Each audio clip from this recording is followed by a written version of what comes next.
Greetings, South Asia. This is the rural team from Afghanistan. سلام از افغانستان. سلام د افغانستان څخه. Zabi, Mir, Nihal and myself have put together a small compilation of voices from rural Afghanistan. Let's watch it.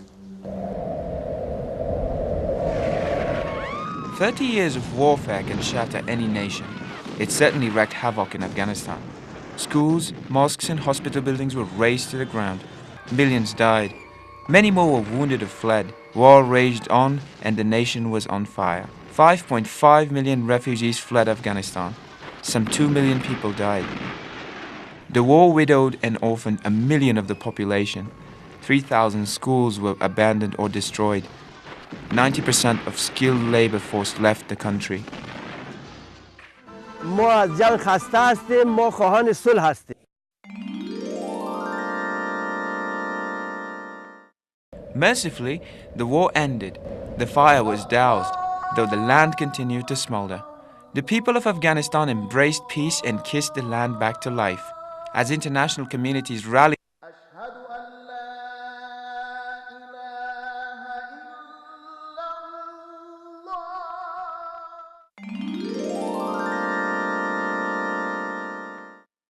the scene was set for World Bank to step in, which it did after a gap of 20 years. World Bank in Kabul office resumed its operations in 2002 in the month of May. And then we had very little facilities and the situation was not as it is today. We only had 4 staff members and then we only had 1 building. Even we didn't have the furniture, stationery, nothing, and just we started. The challenges, of course, were formidable. The land lay waste, there was a total collapse of infrastructure, poverty and hunger stared at every human face. Life expectancy was down to 38 years. 90% of the rural population was illiterate. There was instability and a sense of insecurity everywhere. People were utterly traumatized.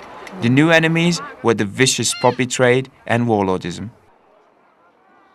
Millions of treacherous landmines greeted careless steps.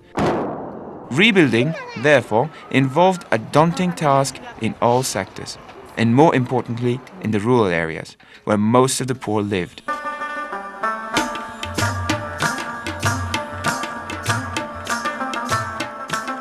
In that same year, the bank approved a number of emergency operations. Among them, it prepared what eventually came to be known as the National Solidarity Program, NSP for short. NSP represents the government's program for community empowerment and overall development. It is one of the most effective, humane tools for the alleviation in poverty in rural Afghanistan. Currently, NSP is engaged in building a network of 24,000 self-governing communities across the country through Community Development Council, CDC, for it strongly believes that people's participation in local governance is crucial to the alleviation of poverty. It is convinced that this is possible through the democratic process of secret balloting, consensus, and voluntary services to projects. I stopped the war and I put my guns in the ground. A development program for my country and my people, and this is always pleasure for me. CDCs provide the most cost-effective services in rural Afghanistan. The program increased family income substantially and generated 12 million labor days so far. It is estimated that in 5 years, no village in the country will be left empty-handed.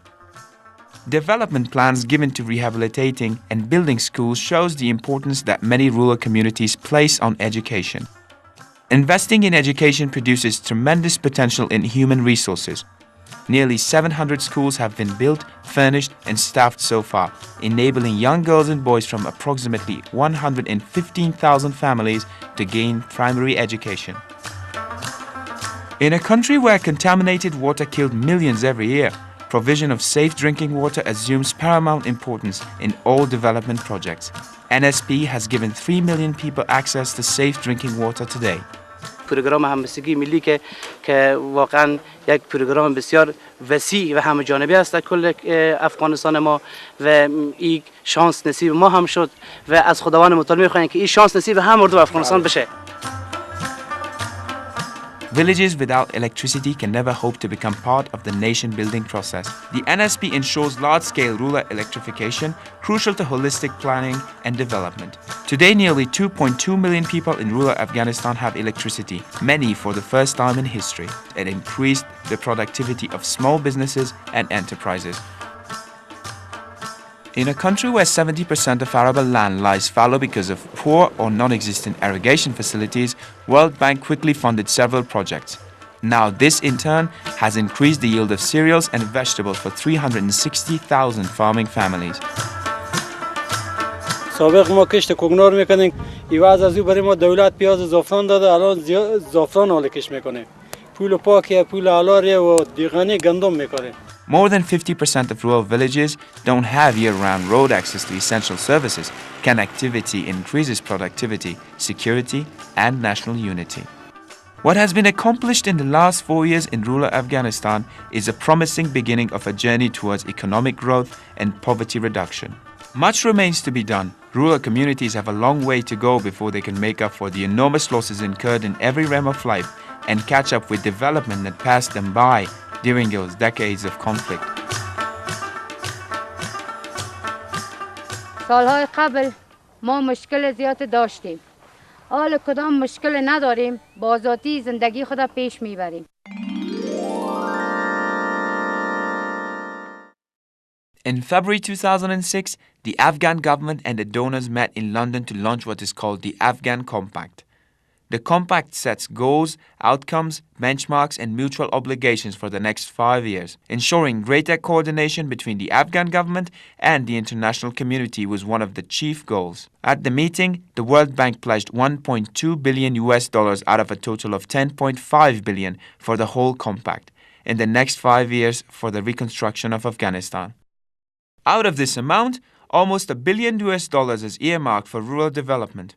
However, the main worry is the utilization part. Weak institutional capacity, potential corruption, and deteriorating security situation in the field are the new enemies. So the big questions here are, will expectations be met? Can we match the challenges which confront us? Hope flies high on the Afghan sky. Indeed, we have promises to keep. We have bridges to cross. The voices from Afghanistan beckon us to rebuild this great nation.